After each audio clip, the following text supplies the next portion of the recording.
Right, welcome ladies and gents. James Gunn and Peter Safran, but specifically James Gunn, has come out and essentially addressed the entire DC fandom.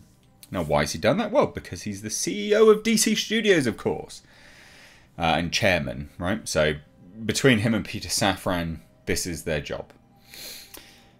Now, when it was official, first thing he did was tweet out, a comic book panel from Superman. Positive things with respect to Henry Cavill, despite certain individuals on YouTube denying that Henry Cavill clearly has a contract outside of cameos.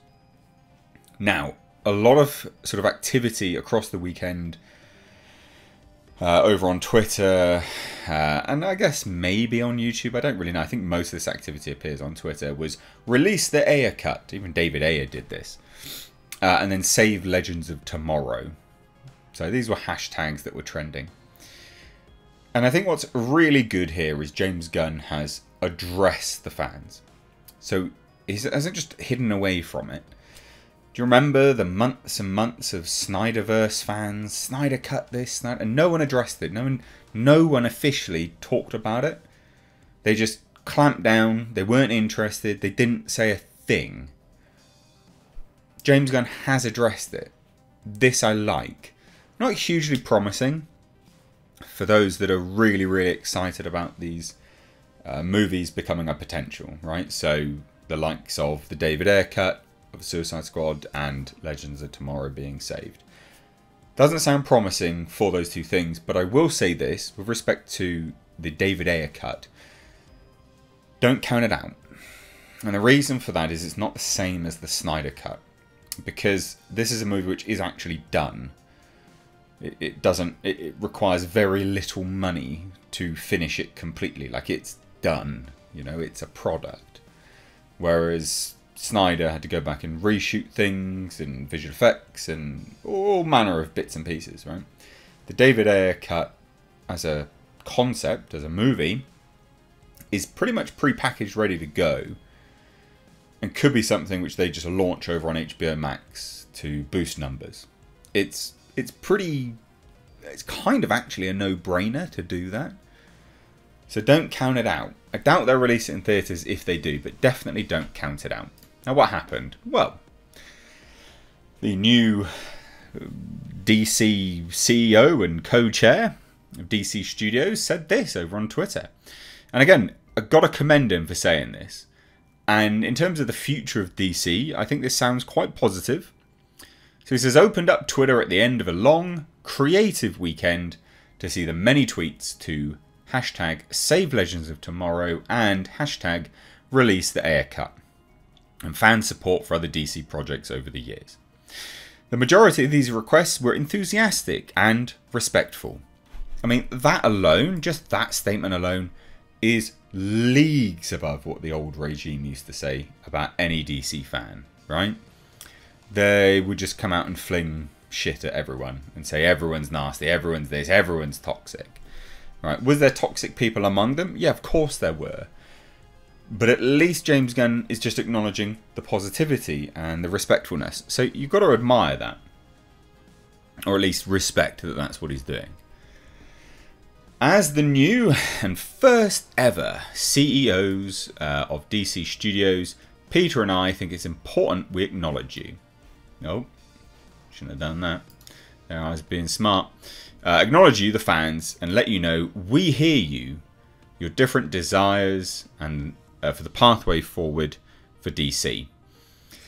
So that's good. Again, super positive. We hear you.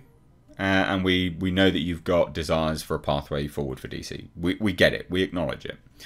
Although our ability to interact on Twitter has been lessened due to the workload of our new position, we are listening and open to everything as we embark on this journey. And we'll continue to do so for the next few years. So that's positive. But there's always a but. And sometimes they ain't nice. This one's okay, in fairness. But all our initial focus is on the story going forward, hammering out the new DCU and telling the biggest story ever told across multiple films, television shows, and animated projects. So this goes hand in hand with what was previously stated of DC, was what they were looking to do was cross-pollinate stories, which makes sense. It is basically the Marvel model. It is basically what Marvel is doing. You've got DC, Marvel Disney Plus shows. You've got Marvel movies. I don't think they've got...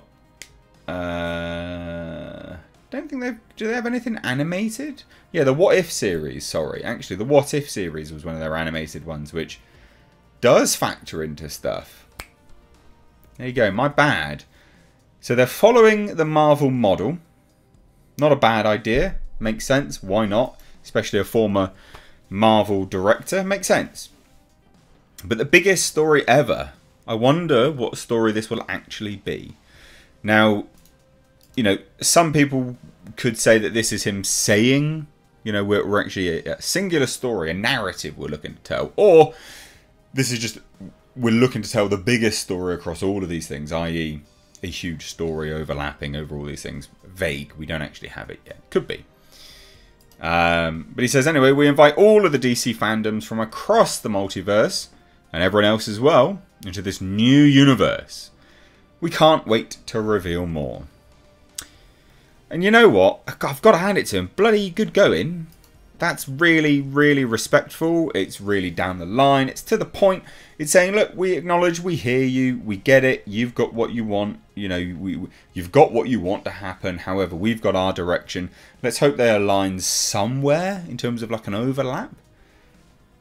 But we still have the direction that we want to go in. But please jump aboard this ride because we think you're going to like it. I think that's pretty respectful. And the fact that he's acknowledging people and saying that, yeah, these requests are enthusiastic and respectful. People are nice. You know, it's leagues above what was previously happened.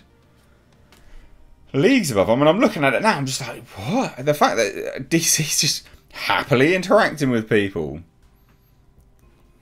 Pretty big difference. Pretty big difference. Which they just don't normally do. Well, they haven't done in the past. So this is good, but also bad for those that want other things. Be happy we've got Henry Cavill back. I still think the Ayer cut could happen, but not yet. But I don't see why it won't. If Snyder Cut was a huge roaring success, the Ayer cut would have been instantly like that. Make no mistakes. But anyway, let me know what you think down below. What could the story be that they're looking to tell? Not saying that he's teasing a story, but what could the story be? I'd be interested to hear your thoughts. You know, Death of Superman was a pretty big one, but I doubt they're going to go for that. Maybe Brainiac? The Brainiac Saga. I'd like that.